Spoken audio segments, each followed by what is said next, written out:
Well, good evening, our beloveds. We're going to do an unusual turn of events tonight, which is to replace our earlier channeled message, not because our another rejects it, but because we think we can do better.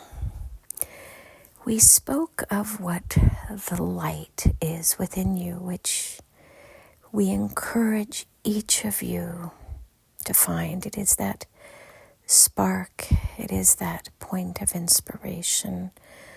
For many of you, it was the simplicity within your lives when you were young, when you played with reckless abandon and worried not about how others saw you or viewed you, but the practical reality is that for many of our listeners, this is not a lesson that you were permitted to actually explore in your childhood, because even at such a tender young age, there was a lot of distress and distrust in your lives.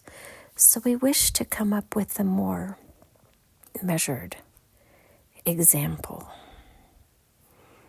When you were young and played with flashlights, how was it for you when you went into dark spaces and used your flashlight to illuminate what was there?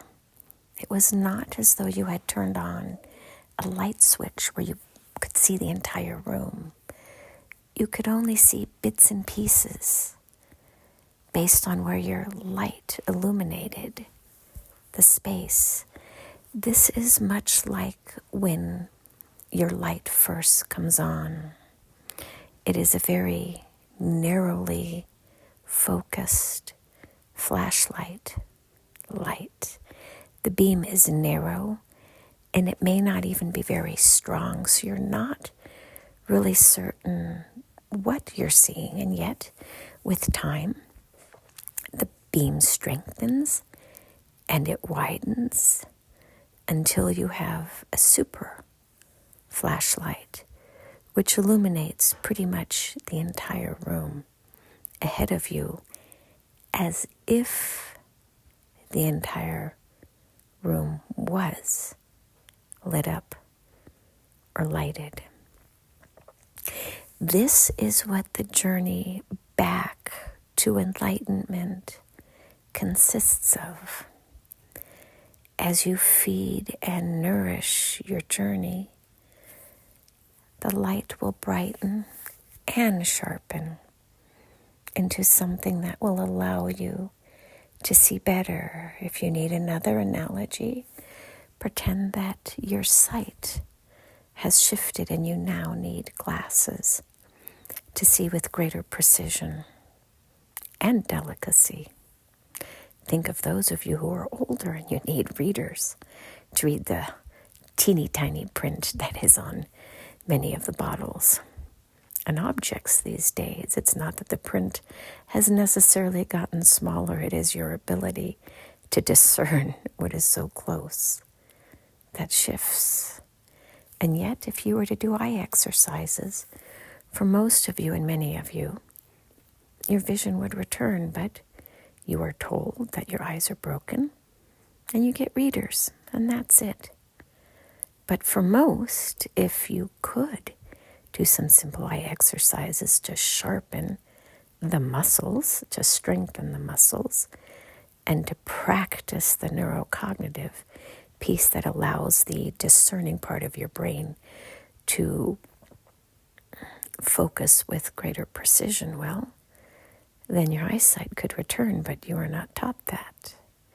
Nor are you taught that if you go within, meditate, breathe deeply, and set aside your worries and concerns, that your health will improve, your cognitive function will improve, your clarity will improve. Your desire to be alive may shift down or up, depending upon where you are in that journey.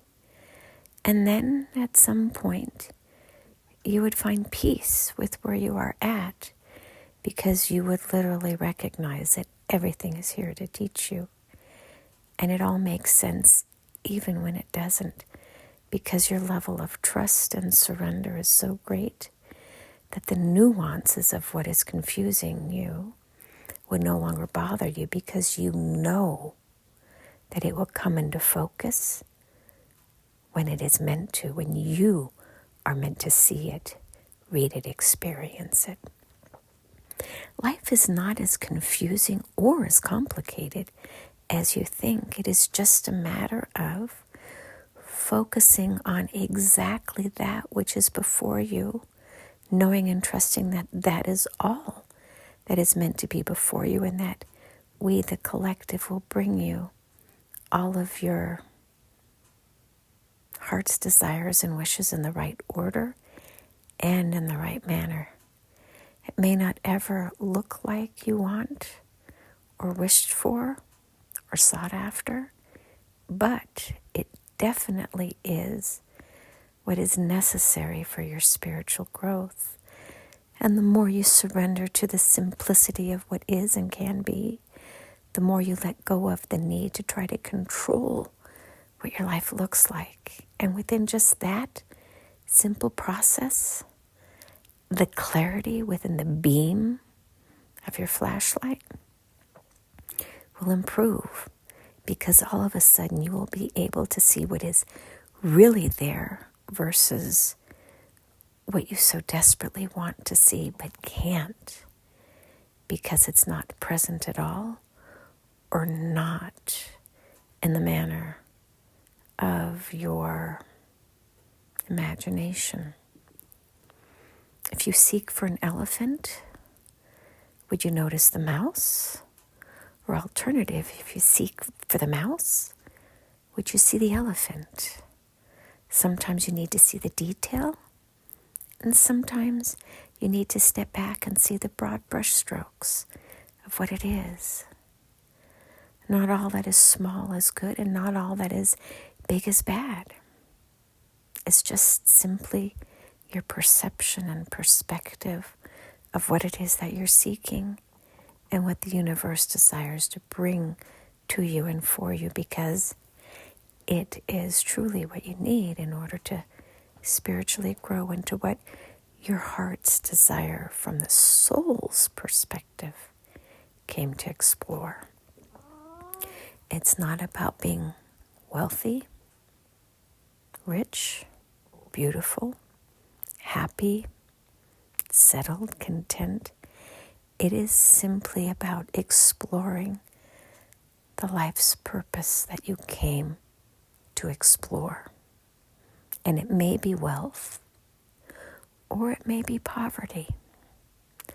Some who are poor are also the most happy and content and blessed in their eyes, as well as others. And some who have the greatest wealth have the greatest struggles, the greatest burdens, the greatest tragedies and travesties.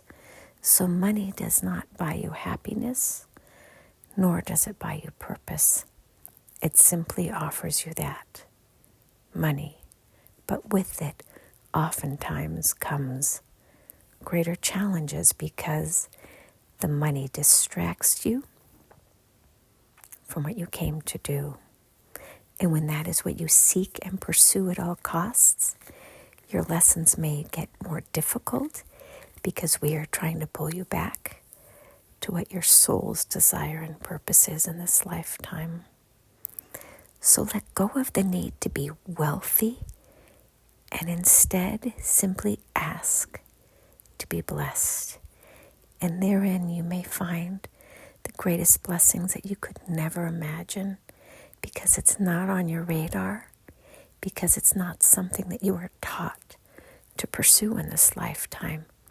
And that is living simply and humbly and honorably, whatever that means to you.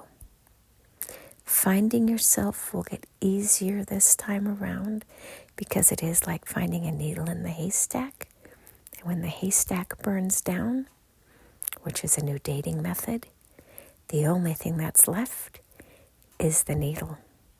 And sometimes we will just burn down the whole fucking haystack so you can find yourself at the bottom of the pile of rubbish and ash which is left over. But you have to also be burned by the fire in order to find yourself within that pile of rubbish. You will see what you want to see, but sometimes you need to see what you need to see. And in that journey, sometimes it requires you to be in a pile of burning rubbish, to burn off everything that is not you, as well as to remove all of those people who are not meant to be with you. And the fire is a cleansing process instead of a punishing or punitive process. So don't think it's karma. Maybe it is just a refinement process whereby we are cleansing you of what no longer serves you. And that is the rubbish and the debris that needs to be cleared off. We are separating the wheat from the chaff. That is it in this timeline. And so it is. Namaste.